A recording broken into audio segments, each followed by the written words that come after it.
Hello students, फिर से आप सभी का स्वागत है कैम कॉस्मोस की दुनिया में। और मां Saraswati institute of engineering college की तरफ से मैं आपके सामने लेके आया हूं 10वीं क्लास का एक बेहतरीन chapter periodic classification of elements. और इस चैप्टर के अंदर हम जो है आज का जो लेक्चर है इसके अंदर हम पढ़ने वाले हैं Newlands law of octaves. Newlands law of octaves हमने पढ़ रहे हैं आज के लेक्चर में, लेकिन इससे पहले हमने एक प्रीवियस वीडियो बनाया है। उस वीडियो के अंदर इंट्रोडक्शन और classification of elements and Dobereiner triads के बारे में हमने पढ़ा था, मैंने आपको पढ़ाया था।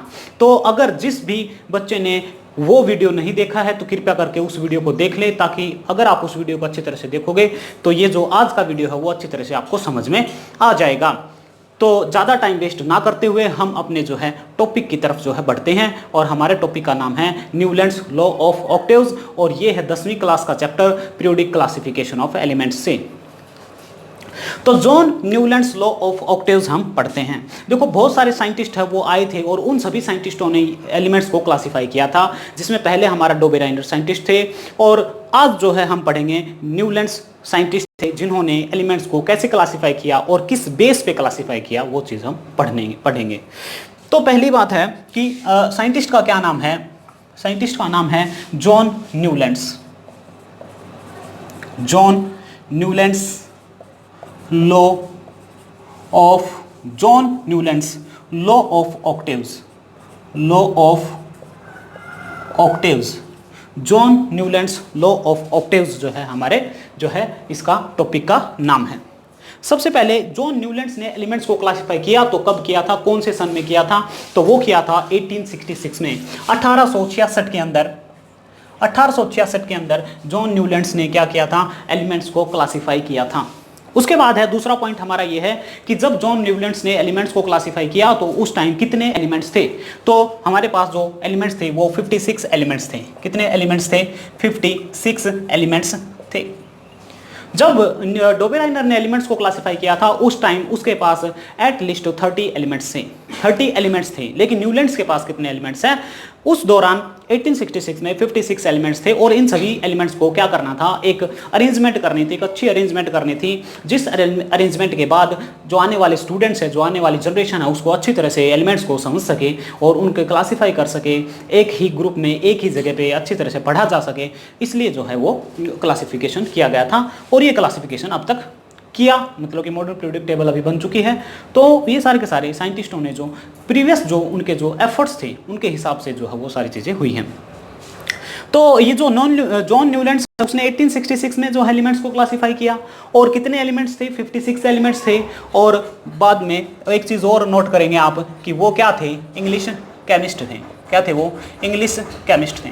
देखो, इंग्लिश केमिस्ट का मतलब क्या होता है? इंग्लिश केमिस्ट का मतलब होता है कि वो एक रासायनिक वैज्ञानिक थे, रसायन के वैज्ञानिक थे, ठीक है। और दूसरा एक चीज़ और, वो इंग्लिश थे। इंग्लिश का मतलब होता है वो ब्रिटेन के रहने वाले थे, वो इंग्लैंड के रहने वाले थे, ठीक है। तो वो इंग्लैंड के साइंटिस्ट थे और उन्होंने क्या, वो क्या है, एक केमिस्ट हैं, ठीक है।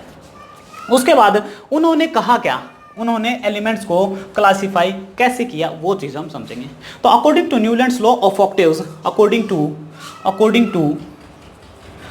To Newlands law of octaves, according to Newlands law of octaves, उन्होंने क्या कहा? उन्होंने कहा था कि उन्होंने एलिमेंट्स को अरेंज किया, ठीक है। उन्होंने एलिमेंट्स को अरेंज किया किस बेस पर? On the basis of increasing atomic mass. किसके बेस पर? On the base, according to Newlands law of octaves, we can arrange the elements, we can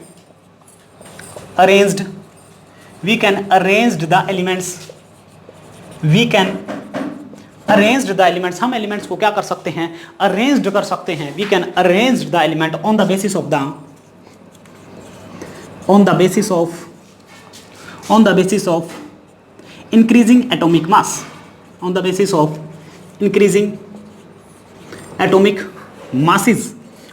of increasing atomic masses।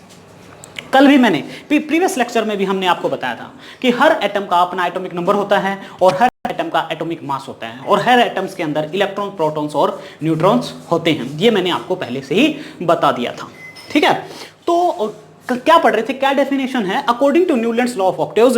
Newlands law of octaves के अनुसार कि elements को, जितने भी elements है 56 elements थे उस टाइम, उन सभी एलिमेंट्स को क्या किया जा सकता है, अरेंज किया जा सकता है किस बेस के ऊपर, on the basis of increasing atomic masses. Increasing atomic मास पे क्या किया जा सकता है, उनको अरेंज किया जा सकता है। पहले जो एलिमेंट्स आएगा उसकी कम मास होगी, उसके बाद जो दूसरा एलिमेंट आएगा उसकी थोड़ी सी ज्यादा मास होगी, उसके बाद जो एलिमेंट आते चले जाएंगे उनकी मास को हम बढ़ाते चले जाएंगे, और इस प्रकार इंक्रीजिंग एटॉमिक मास के जरिए हम एलिमेंट्स को क्या कर सकते हैं, क्लासिफाई कर सकते हैं। ये किसने बताया, न्यूलैंड्स लॉ ऑफ ऑक्टेव्स ने। यस, फिर उन्होंने एक चीज और नोटिस की, जब उन्होंने इन सभी एलिमेंट्स को क्लासिफाई किया तो उन्होंने एक चीज को नोटिस किया, और वो चीज क्या थी कि जब एलिमेंट्स को अरेंज किया गया तो हर 8वें एलिमेंट की जो प्रॉपर्टी थी वो क्या हो रही थी, हर 8वें एलिमेंट की प्रॉपर्टी पहले वाले एलिमेंट से मैच हो रही थी। उसकी फिजिकल और केमिकल प्रॉपर्टी क्या हो रही थी, मिक्स हो रही थी स्टूडेंट्स। और इसी लॉ को, इसी नियम को उन्होंने क्या कह दिया, न्यूलैंड्स लॉ ऑफ ऑक्टेव्स। बाद में ये नियम बन गया कि ये जो नियम है वो क्या नियम था, न्यूलैंड्स लॉ ऑफ ऑक्टेव्स क्या है, ऑक्टेव्स, ऑक्ट का मतलब होता है 8, हर 8वें एलिमेंट की प्रॉपर्टी वो किससे मैच होगी, फिजिकल और केमिकल प्रॉपर्टी किससे मैच होगी, वो पहले एलिमेंट से मैच होगी। इसी को कहा न्यूलैंड्स लॉ ऑफ ऑक्टेव्स। बिल्कुल आसान है स्टूडेंट्स, आसानी से सब कुछ आसानी से आ जाएगा। ठीक है, आप वीडियो को देखते रहिए, समझते रहिए। ठीक है, जहां भी समझ में ना आए तो कमेंट करके हमें जरूर बताना है आपको। ठीक है ना। तो on the basis of increasing atomic masses, अब उसमें उन्होंने क्या कहा, द प्रॉपर्टीज ऑफ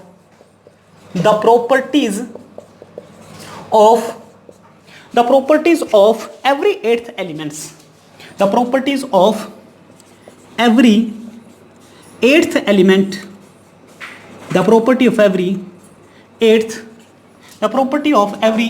element, ठीक है, the property of every eighth element, the property of every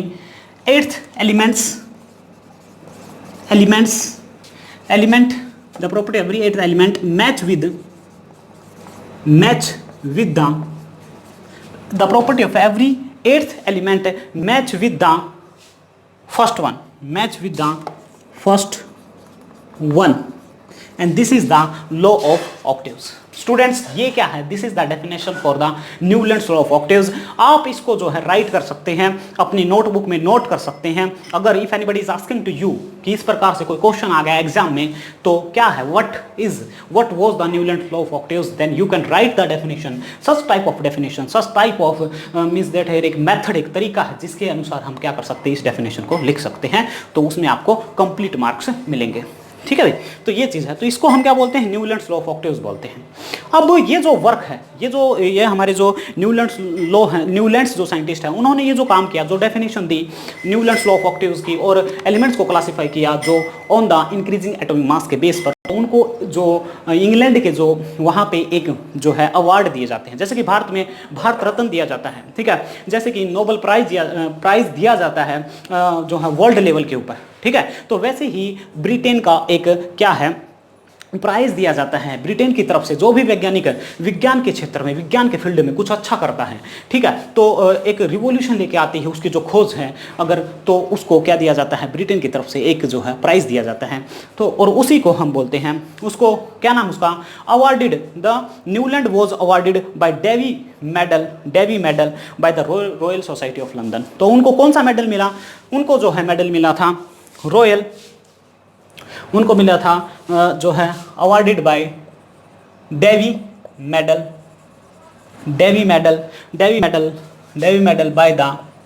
bye the Royal Society, Davy medal by the Royal Society of London या London. ठीक है, रॉयल सोसाइटी ऑफ लंदन। तो देखो ये London जो है वो क्या है, this is the capital of the Britain, ये ब्रिटेन की कैपिटल है। जैसे कि हमारे देश की जो राजधानी है वो नई दिल्ली है, तो वैसे ही ब्रिटेन की जो राजधानी है वो लंदन है। और लंदन के अंदर ये जो डेवी मेडल है वो दिया जाता है उन साइंटिस्टों को दिया जाता है जो साइंटिस्ट विज्ञान के फील्ड में कुछ बेहतरीन करके दिखाते हैं, और जिनकी जो खोज है वो मानव कल्याण के लिए, मनुष्य के लिए जो है, एक ह्यूमन के लिए, हमारे लिए बेहतरीन खोज है, जिससे हमारा कुछ लोगों का फायदा हो सकता है। ऐसी कोई खोज करता है, एक रिवॉल्यूशन लेके अगर आती है वो खोज पूरे के पूरे जो है एक प्रकार से वर्ल्ड में या फिर नेशन में, तो हम उसको क्या करते हैं, हम जो है, हम नहीं, जो ब्रिटेन की जो सरकार है वो क्या देती है, मेडल देती है, उसका नाम है डेवी मेडल। तो किसको मिला वो डेवी मेडल, न्यूलैंड्स को मिला। तो ये क्या था, अब ये मिला कब, ये मिला था 1887 में। ये जो मेडल है वो कब मिला था, 1887 में ये मेडल मिला था। तो ये क्या था, John Newlands law of octaves के बारे में मैंने बता दिया क्या क्या उन्होंने कहा था। अब हम जो है क्या पढ़ेंगे, अब हम पढ़ेंगे कुछ लिमिटेशंस कि जॉन न्यूलैंड्स लॉ की क्या लिमिटेशन थी, क्या कमियां थी, वो चीज हमें पढ़नी है अभी। ठीक है, John Newlands law of octaves का हमने इंट्रोडक्शन कर लिया है और अब हम करने जा रहे हैं कि क्या लिमिटेशन थी, क्या कमियां थी, जॉन न्यूलैंड्स लॉ की क्या कमियां थी, वो चीज़ हम पढ़ेंगे। क्योंकि जो भी थ्योरी आती है, जो भी कोई मॉडल आता है, ठीक है, जो भी पोस्टुलेट्स बताए जाते हैं साइंटिस्टों के द्वारा, तो उनमें कोई ना कोई एडवांटेजेस तो होती ही हैं, उसके साथ साथ क्या रहती हैं, कुछ लिमिटेशंस भी रहती हैं। हर चीज़ के एडवांटेज हैं और डिसएडवांटेज भी हैं। तो एडवांटेज तो हमने पढ़ ली है, अब हम बात करेंगे डिसएडवांटेजेस की, लिमिटेशंस की बात करेंगे। तो देखिए, न्यूलैंड्स ने कितने एलिमेंट्स को अरेंज किया। पहली बात तो न्यूलैंड्स ने 56 एलिमेंट्स को ही अरेंज किया। आज हमारे पास एलिमेंट्स जो है वो 118 एलिमेंट्स हैं। और जो उन्होंने कहा था, जो भी उन्होंने कहा था, जो भी उन्होंने थ्योरी दी, जो भी पोस्टुलेट्स दिया, जो भी कंसेप्ट रखा था वर्ल्ड के सामने, ठीक है, तो वो जो है 56 एलिमेंट्स के लिए ही एप्लीकेबल है। वो आने वाले एलिमेंट्स जो है, नए एलिमेंट जो आए थे, जो डिस्कवरी हुई थी साइंटिस्टों के द्वारा, उनके ऊपर वो एप्लीकेबल नहीं है। तो कितने एलिमेंट्स तक एप्लीकेबल है ये जॉन न्यूलैंड्स, ये 56 एलिमेंट्स तक ही एप्लीकेबल है। 56 एलिमेंट्स तक ही ये जो लॉ ऑफ ऑक्टेव्स है, वो न्यूलैंड्स लॉ ऑफ ऑक्टेव्स कितने एलिमेंट्स के लिए ही एप्लीकेबल है, 56 एलिमेंट्स के लिए एप्लीकेबल है। तो पहली लिमिटेशन तो ये होगी। दूसरी लिमिटेशन की बात करेंगे।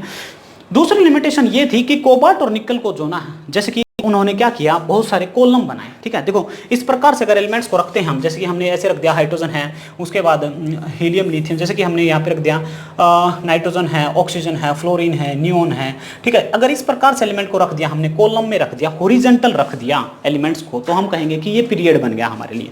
अगर हम एलिमेंट्स को ऐसे रख देंगे, इसको हम क्या कहेंगे कि ये हमारे लिए पीरियड बन गया। पीरियड्स बोल सकते हैं हम इसको, ठीक है, पीरियड्स बोल सकते हैं। ठीक है, IODS, पीरियड्स बोल सकते हैं। उसके बाद अगर एलिमेंट्स को हमने ऐसे रख दिया, अगर हमने ऐसे रख दिया, हलीना की ऐसे हमने रख दिया, तो इसका मतलब जो है वो क्या है, इस प्रकार से अगर हम एलिमेंट्स को वर्टिकल रखेंगे तो ग्रुप्स कहेंगे, अगर एलिमेंट्स को हम ऐसे हॉरिजॉन्टल रखेंगे तो हम इसको पीरियड्स बोलेंगे। ठीक है, पीरियड्स बोलेंगे, ठीक है, या पीरियड भी आप उसको बोल सकते हो। तो ये सारी चीजें हैं।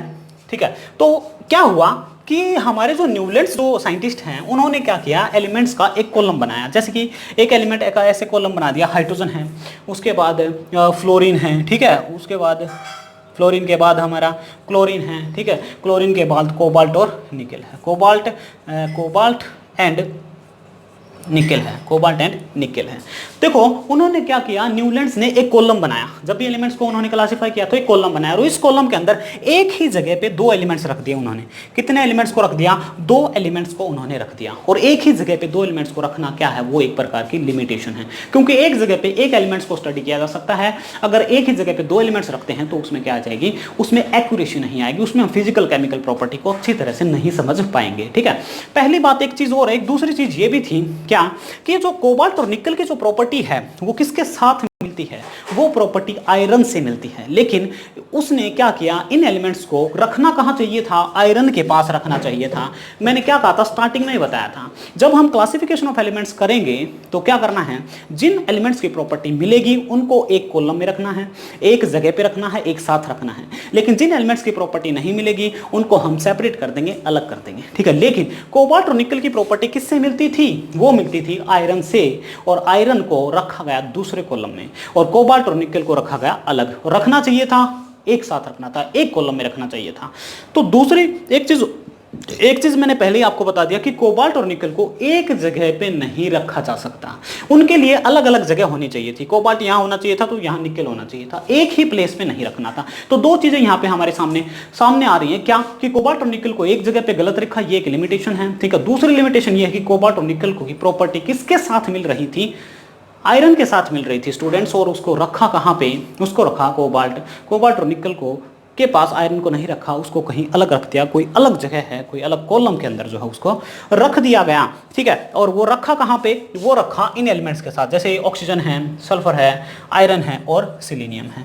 तो इस आयरन को कौन से कॉलम में रख दिया, ऑक्सीजन के कॉलम में रख दिया था। ऑक्सीजन के पास रख दिया। लेकिन आयरन क्या है, एक मेटल है, और ऑक्सीजन और सल्फर की अगर हम बात करें, सल्फर की बात करें तो ये नॉन मेटल है।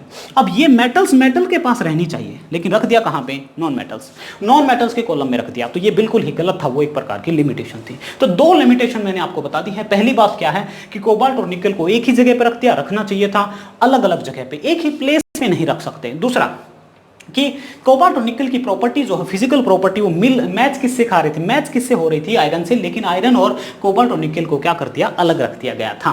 तो ये बिल्कुल लिमिटेशन थी। तो ये सेकंड लिमिटेशन थी। तो ये क्या थी, सेकंड। तो स्टूडेंट्स, मुझे आशा है कि आप इस चीज को, लिमिटेशन को समझ चुके हैं, सेकंड लिमिटेशन को आप समझ चुके हैं। इसको हम थोड़ा सा हम राइट करके लिख देते हैं। जैसे कि कोबाल्ट है एंड निकल है, कोबाल्ट और निकल है, उसको क्या कर दिया गया था, कोबाल्ट और निकल को प्लेस कर दिया गया था along with halogen,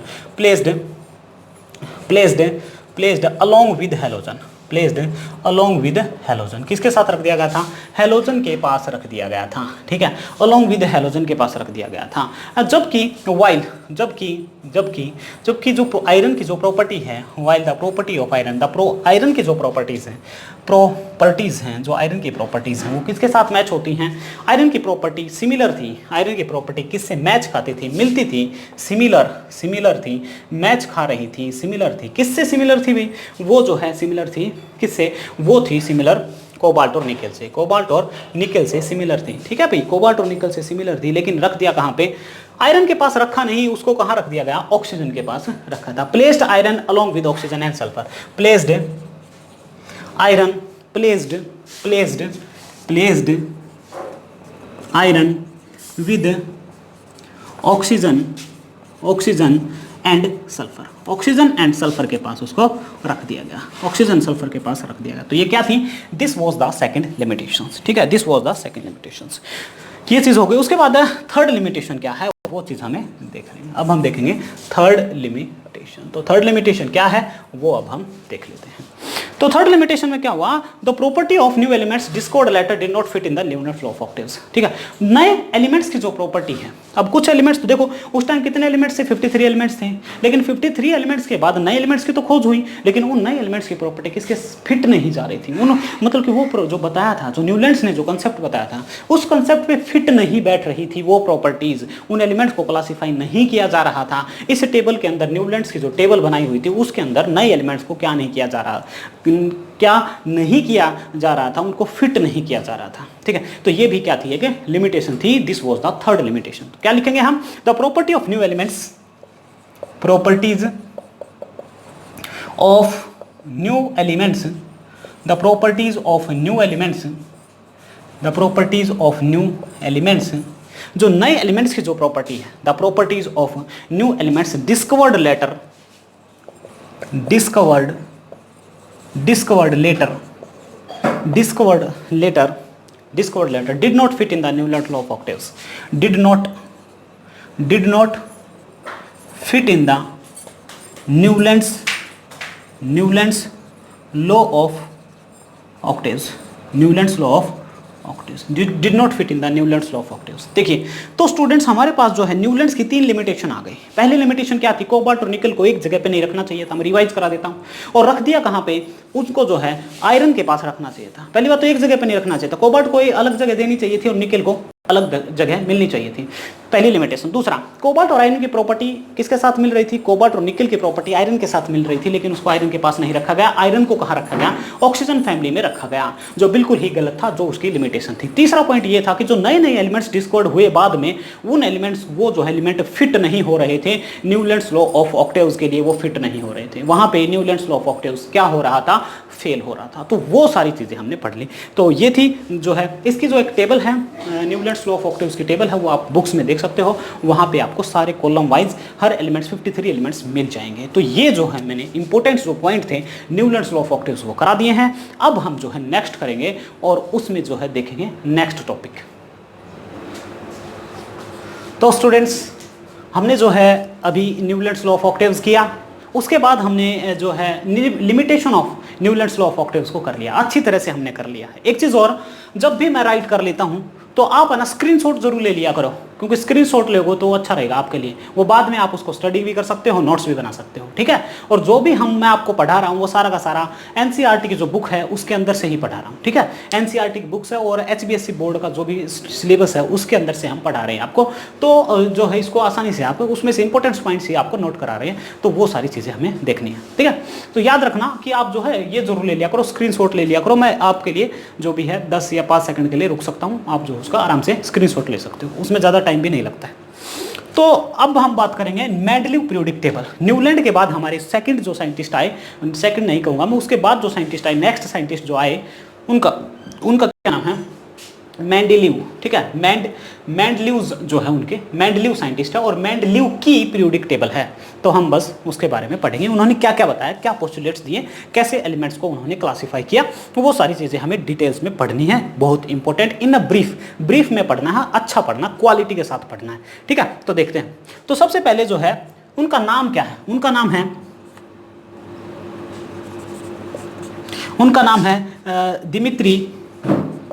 Dmitry Mendeleev नाम है उनका, दिमित्री मेंडलीव नाम है उनका, दिमित्री मेंडलीव नाम है। और वो जो है, देखो हमारे जो न्यूलैंड साइंटिस्ट थे वो कहाँ के थे, इंग्लैंड के, और जो मेंडलीव साइंटिस्ट है वो इंग्लैंड के साइंटिस्ट नहीं हैं, वो जो है जो साइंटिस्ट है वो रशिया के साइंटिस्ट है, रूस के साइंटिस्ट है, ठीक है।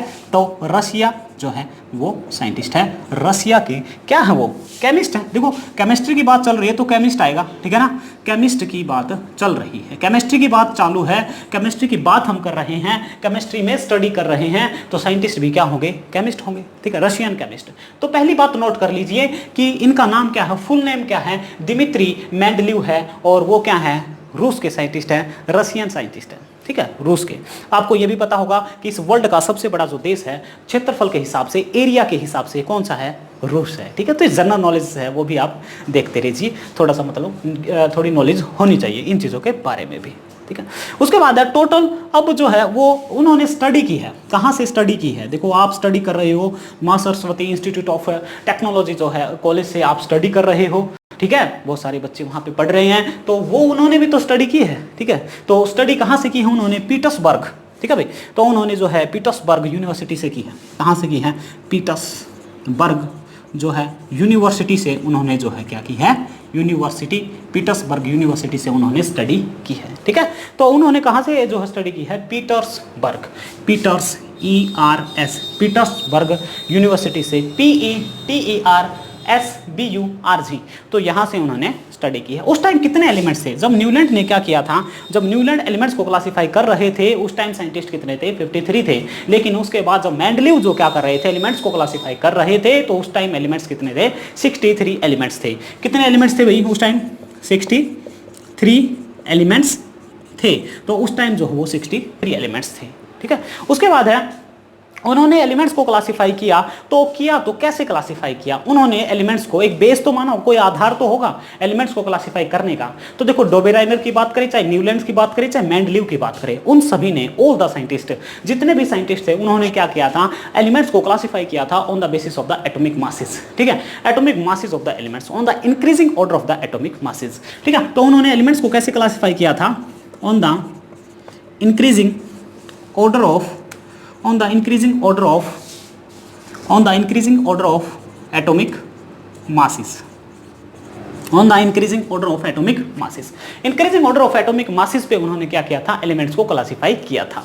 उसके बाद नेक्स्ट जो पॉइंट है वो क्या है, नेक्स्ट पॉइंट ये है कि जो है मेंडलीव जो है वो एटॉमिक मासेस पे उन्होंने जो कार्ड बनाए थे, क्या किया था, हर एलिमेंट्स के लिए कार्ड बनाया था, हर एलिमेंट्स के लिए उन्होंने क्या बनाए थे, कार्ड बनाए थे, और उन कार्ड को वॉल के ऊपर, दीवार के ऊपर क्या कर दिया था, पिन कर दिया था, क्या कर दिया था, पिन कर दिया था, ठीक है। और उन कार्ड्स के ऊपर क्या राइट किया था उन्होंने, उन कार्ड्स के ऊपर उन्होंने एलिमेंट्स की फिजिकल और केमिकल प्रॉपर्टी राइट की थी। उन्होंने उन कार्ड्स के, कार्ड क्या होते हैं, जैसे कि ताश के पत्ते होते हैं ना, वैसे ही हम कार्ड बोलते हैं, ठीक है, कार्ड। तो उन कार्ड के ऊपर हम क्या रखते हैं, क्या कार्ड के ऊपर क्या लिख दिया था, एलिमेंट्स लिख दिया, एलिमेंट्स का सिंबल लिखा, एलिमेंट्स का सिंबल लिखने के बाद उसको दीवार के ऊपर पिन कर दिया, और फिजिकल प्रॉपर्टी भी लिखी थी, कार्ड के ऊपर क्या लिखी थी, फिजिकल और केमिकल प्रॉपर्टी को भी राइट किया था। देखो स्टूडेंट्स, बिल्कुल सब सारी चीज़ें जो हाँ आसान है वो अच्छी तरह से आपको जो है वीडियो के ऊपर जो ध्यान रखना है, वीडियो को अच्छी तरह से पढ़ना है, डिस्ट्रैक्शन नहीं होना चाहिए, बिल्कुल फोकस होना चाहिए। जितना ज़्यादा से ज़्यादा फोकस होगा ना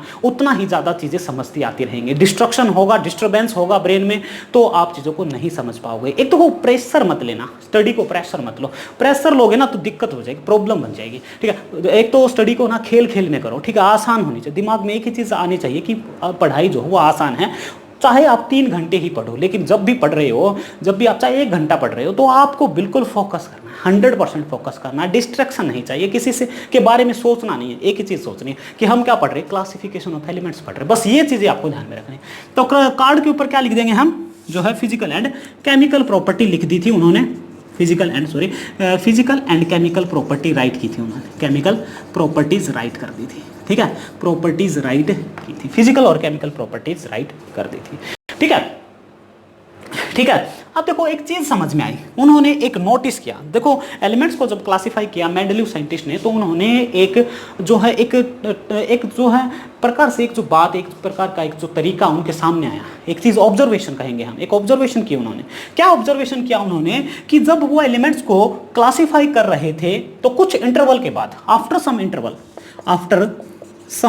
इंटरवल, कुछ समय के बाद, आफ्टर सम इंटरवल आता है ना, जैसे मूवी आ जाए तो इंटरवल आ जाता है, थोड़ी देर के लिए ब्रेक आ जाता है, वही इंटरवल है यहाँ पे। तो क्या हो रहा है कि जो आफ्टर सम इंटरवल, कुछ समय के बाद, जब वो एलिमेंट्स को क्लासिफाई कर रहे थे, एलिमेंट्स को क्लासिफाई करते वक्त उनको एक चीज समझ में आई कि कुछ एलिमेंट्स की प्रॉपर्टी कुछ समय के बाद, आफ्टर सम इंटरवल क्या हो रही थी, मैच हो रही थी दूसरे जो आने वाले एलिमेंट्स हैं उनके साथ, वो प्रॉपर्टी मैच हो रही थी। देखो कितनी इंपॉर्टेंट ऑब्जर्वेशन की है, ऑब्जर्वेशन करना बहुत ही जरूरी होता है। तो उन्होंने क्या ऑब्जर्वेशन किया, साइंटिस्ट जो थे हमारे मेंडलीव साइंटिस्ट थे, उन्होंने ये ऑब्जर्वेशन किया कि जब एलिमेंट्स को उन्होंने क्लासिफाई कर रहे थे ना, तो कुछ एलिमेंट्स की प्रॉपर्टी कि भी एक एलिमेंट जो था, उसके बाद कुछ एलिमेंट्स की property after some elements, the property of one elements after some elements, the property of one elements after some elements क्या हो रही थी, मैच हो रही थी, जो आने वाला एलिमेंट था उसके साथ प्रॉपर्टी मैच हो रही थी, रिपीट। ठीक है, तो आफ्टर सम इंटरवल क्या हो रहा था, आफ्टर सम डेफिनेट इंटरवल लिखेंगे हम, क्योंकि इंटरवल तो डेफिनेट होना चाहिए, एक निश्चित इंटरवल था। ठीक है, आफ्टर ए डेफिनेट इंटरवल क्या हो रहा था, केमिकल प्रॉपर्टी और फिजिकल प्रॉपर्टी मैच हो रही थी एलिमेंट्स की। ठीक है, after some definite interval physical and chemical जो प्रॉपर्टीज थी, फिजिकल एंड केमिकल प्रॉपर्टीज क्या हो रही थी, प्रॉपर्टीज जो है वो मैच हो रही थी। ठीक है, वो क्या हो रही थी, मैच हो रही थी। वो जो है ये बहुत ही इंपॉर्टेंट जो है उन्होंने इंपॉर्टेंट ऑब्जर्वेशन की थी उन्होंने। ठीक है, उसके बाद है नेक्स्ट पॉइंट। तो नेक्स्ट पॉइंट जो है वो अब हम देखते हैं कि नेक्स्ट पॉइंट क्या है। ठीक है, तो नेक्स्ट पॉइंट में क्या है वो चीज़ हम देख लेते हैं, नहीं तो यहाँ देख लेते हैं हम यहाँ पे। ठीक है, थोड़ा सा यहाँ पे इधर देख लेते हैं। तो नेक्स्ट पॉइंट क्या था हमारा, तो देखते हैं नेक्स्ट पॉइंट में। तो इस नेक्स्ट पॉइंट के अंदर क्या किया, नेक्स्ट पॉइंट के अंदर क्या किया, वर्टिकल कॉलम बनाए। देखो मैंने पहले भी बताया था कि वर्टिकल कॉलम है तो उसको ग्रुप्स कहेंगे, और हॉरिजॉन्टल लाइंस है तो उनको पीरियड्स कहेंगे। ठीक है, ये चीज आप ध्यान में रखना। ठीक है, तो किसने बताया, ये मेंडलीव ने कहा। क्या कहा, अगर आपके पास एलिमेंट्स को उन्होंने जब क्लासिफाई किया ना, तो क्या बनाए उन्होंने, वर्टिकल कॉलम बनाए। कॉलम का मतलब स्तंभ बनाए। ठीक है, वर्टिकल, एक वर्टिकल कॉलम बनाए, वर्टिकल कॉलम बनाए, जैसे कि हाइड्रोजन है, लिथियम है, सोडियम है, पोटेशियम है, रुबिडियम है और सीजियम है। इन एलिमेंट्स का क्या बना दिया, जिस प्रकार मैं एग्जांपल दे रहा हूं आपको। ठीक है, जैसे कि हमने ये ग्रुप बना दिया, ये वर्टिकल है ना, तो ये वर्टिकल कॉलम है, एक वर्टिकल स्तंभ है। इसको हमने क्या कहा, इसको जो है मेंडलीव ने कहा कि अगर वर्टिकल कॉलम है ना, तो उसको हम क्या कहेंगे, ग्रुप कहेंगे। क्या कहेंगे हम उसको, ग्रुप कहेंगे। ग्रुप का मतलब समूह बन गया, ग्रुप कहेंगे। वर्टिकल कॉलम हम उनको क्या कहेंगे, ग्रुप कहेंगे। उसके बाद अगर हॉरिजॉन्टल लाइन है, तो हॉरिजॉन्टल लाइन में क्या आ जाएगा, जैसे कि मैंने आपको बताया था, कार्बन है, नाइट्रोजन है, ऑक्सीजन है, फ्लोरीन है, नियोन है, और ठीक है, इस प्रकार से अगर horizontal line है, this is the horizontal line and this is the vertical line. This is a vertical column is known as a groups. ठीक है, group, and the horizontal line is known as a horizontal, horizontal और period कहेंगे हम। Horizontal line को तो period कह दिया और वर्टिकल कॉलम को क्या कह दिया, ग्रुप कह दिया। किसने, मेंडलीव साइंटिस्ट ने। तो ये बहुत ही इंपॉर्टेंट पॉइंट थी। ठीक है, उसके बाद मेंडलीव ने क्या किया, इन सभी एलिमेंट्स को, कितने एलिमेंट्स थे, इन सभी 63 एलिमेंट्स को क्लासिफाई किया, और क्लासिफाई करने के बाद एक टेबल के अंदर क्या कर दिया, अरेंज कर दिया, और इस टेबल को मेंडलीव ने क्या नाम दिया, मेंडलीव पीरियोडिक टेबल। इसी टेबल को बाद में जाना जाने लगा कि ये जो टेबल है वो कौन सी टेबल है, मॉडर्न पीरियोडिक टेबल है। तो मॉडर्न पीरियोडिक टेबल क्या है, एक ऐसी सारणी है, एक ऐसी टेबल, जैसे हम टेबल बना देते हैं, जैसे हमारे पास दूध का हिसाब बना देते हैं ना, हमारे जैसे कि हम दूध ले रहे हैं तो हर रोज किसी दुकानदार से, तो हम उसका हिसाब बना देते हैं, एक टेबल बना देते हैं, एक सारणी बना देते हैं। तो वैसे ही उन्होंने क्या किया, एलिमेंट्स को रख दिया किसमें, टेबल में। उस टेबल को क्या नाम दिया गया, मेंडलीव पीरियोडिक टेबल। तो ये था हमारी क्या, ये कुछ जो है प्रॉपर्टीज थी और ये जो है मेंडलीव पीरियोडिक टेबल थी। तो आप जल्दी से स्क्रीनशॉट ले लीजिए, मैं यहाँ पे आपके लिए थोड़ा वेट कर लेता हूँ, ठीक है। तो स्टूडेंट्स आज जो है, आज के जो लेक्चर में, आज के जो वीडियो में आपने शायद स्क्रीनशॉट तो ले ही लिया होगा, ठीक है। तो ये जो है आज नोट्स बनाते रहिए, साथ साथ में उन नोट्स को पढ़ते रहिए, और जो है अगर आपको बुक्स भी पढ़नी है तो आप बुक्स पढ़ सकते हो। जब आप वीडियो को देख लोगे, वीडियो देखने के बाद अगर आप नोट्स पढ़ते हो, बुक्स पढ़ते हो, तो आपको बिल्कुल आसान से हर जो है टेक्स्ट बुक का हर टॉपिक आपको समझ में आ जाएगा, ठीक है। तो आज हमने क्या क्या किया, आज हमने जो है मेंडलीव का जो है बारे में, न्यूलैंड्स, सबसे पहले तो हमने एक टॉपिक लिया था और वो था Newlands law of octaves. Newlands law of octaves को पढ़ा, उसके बाद उसकी लिमिटेशन पढ़ी थी, ठीक है। उसके बाद नेक्स्ट हमने क्या पढ़ा, मेंडलीव पीरियोडिक टेबल क्या है, और मेंडलीव जो है कहाँ गए हैं, और उन्होंने क्या क्या जो है कंसेप्ट दिया, क्या क्या उन्होंने पोस्टुलेट्स दिए, कैसे एलिमेंट्स को क्लासिफाई किया। उसके बाद हमने क्या पढ़ा, उसके बाद हमने जो है लिमिटेशन पढ़ी है। क्या पढ़ी है, लिमिटेशन पढ़ी है, मेंडलीव पीरियोडिक टेबल की लिमिटेशन तो अब अभी हमने नहीं पढ़ी है। तो अब हम नेक्स्ट जो लेक्चर आएगा, नया जो वीडियो आएगा, थर्ड जो वीडियो, हमारे 2 वीडियो हो चुके हैं, और जो है थर्ड जो वीडियो आएगा, उस थर्ड वीडियो के अंदर स्टूडेंट्स हम क्या पढ़ेंगे, हम पढ़ेंगे merits of the Mendeleev periodic table और demerits of the Mendeleev periodic table. मतलब क्या क्या तो मेंडलीव पीरियोडिक टेबल के फायदे थे और क्या क्या मेंडलीव पीरियोडिक टेबल के नुकसान थे, क्या क्या उसमें कमियां थी, ठीक है, वो सारी चीजें हम पढ़ेंगे। तो देखो ये 2 वीडियो मैंने बना दिए हैं, अगर आप इन वीडियो को अच्छी तरह से देखिए, देखने के बाद अगर आपको कुछ समझ में नहीं आ रहा है तो आप इसको कमेंट जरूर करके बताइए, ठीक है, कमेंट करिए, और वीडियो को लाइक जरूर करना है, ठीक है, लाइक करें, कमेंट करें, शेयर करें, ठीक है। जो भी दूसरे स्टूडेंट्स हैं उनको ये टॉपिक समझ नहीं आ रहा है, ये चैप्टर समझ में नहीं आ रहा है, क्योंकि अभी जो है कोरोना का जो दूसरी लहर है वो बहुत ही आक्रामक हो चुकी है, और उसमें जो है हरियाणा सरकार ने जो है 3 तारीख से लेकर के 10 तारीख तक जो है वो जो है संपूर्ण लॉकडाउन की घोषणा कर दी है। हमारे जो मुख्यमंत्री है, जो है मुख्यमंत्री मनोहर लाल खट्टर ने जो है, और हमारे जो है स्वास्थ्य मंत्री हैं, जितने भी डिप्टी मिनिस्टर हैं, जो हमारे सीएम जो है दुष्यंत चौटाला, उन सभी ने मिलकर के जो है संपूर्ण लॉकडाउन का जो निर्णय लिया है वो बहुत ही बेहतरीन निर्णय है मेरे हिसाब से, क्योंकि जो चेन है, कोरोना की जो चेन है, उसको ऐसे रोका जा सकता है। कोरोना की चेन को रोकना बहुत ही जरूरी है। जब चेन ब्रेक डाउन होगी तभी कोरोना को हम मात दे सकते हैं। और जो वैक्सीनेशन, जो टीकाकरण जो चल रहा है, उसमें जो है 18 से अबो, जो आपके जो पेरेंट्स हैं, जो 45 से ऊपर हैं, और आपके जो भाई बहन हैं, जो उनको जो है जागरूक कीजिए, और टीकाकरण जो है वो कराने के लिए उनको जो है एक प्रकार से मोटिवेट कीजिए, वो जाए वहाँ पे टीकाकरण कराएं, तभी हमारा देश जो वो मुक्त हो सकता है कोरोना से, ठीक है स्टूडेंट्स। तो एक चीज़ और भी है, जैसे कि इजराइल है, ब्रिटेन है, इन देशों ने क्या किया है, टीकाकरण जो करवाया है, जल्द से जल्द टीकाकरण हुआ है, और जो दूसरी लहर को काबू किया गया है। और आज इजराइल जो है वो पहला देश बन चुका है जहाँ पे क्या किया गया है, पहला देश बन गया है जहाँ पे कोरोना से वो मुक्त हो चुका है। उसका रीजन यही है, एक तो लॉकडाउन लगाया, दूसरा जो है वो कोरोना वैक्सीनेशन जल्दी से जल्दी किया है उन्होंने, ठीक है। तो हमें भी यही करना है, वैक्सीनेशन जल्दी से जल्दी करना, लोगों को जागरूक करना है, ठीक है। कुछ लोग तो ऐसे होते हैं, ये बोल देते हैं कि कोरोना का टीका मत लगवाना भाई, पता नहीं क्या हो जाएगा, बुखार हो जाएगा, ये हो जाएगा, वो हो जाएगा। तो उन अफवाहों से बचें, और जो है जो काम है वो जरूर है, ठीक है। हमारे देश के लिए हमारा योगदान है वो करना हमारे लिए बहुत जरूरी है, और जो है ऐसे ही हम इस महामारी को जो है क्या कर सकते हैं, मात दे सकते हैं। एपिडेमिक जो है उसको हम मात दे सकते हैं। तो बस यही जो लेक्चर था, आज का वीडियो यही था। थोड़ी जनरल नॉलेज होना भी जरूरी है, ताकि जैसे जैसे आपकी जनरल नॉलेज बढ़ती चली जाएगी, आप भी फेमस होते चले जाओगे। तो ये, लेकिन अपना जो टॉपिक है, हमारा जो चैप्टर है, आज का जो वीडियो है, इसको आपको देखना है अच्छी तरह से। अगर कुछ समझ में नहीं आता है तो कमेंट करना है, लाइक जरूर करना है, शेयर करना है, और दोस्तों को जरूर बोल दें, सब्सक्राइब करना आप भी ना भूलें। अगर आप इस वीडियो पे आए हो, लेक्चर को देख रहे हो, तो सब्सक्राइब जरूर करें जैसे ही, और बेल आइकन का बटन दबाना भी ना भूलें, क्योंकि जब बेल आइकन का बटन आपने ऑन कर दिया तो आपको जो भी मैं नई वीडियो बनाऊंगा आपके पास तुरंत पहुंच जाएंगे। तो आज के लेक्चर में इतना ही, तो मिलते हैं नेक्स्ट लेक्चर में।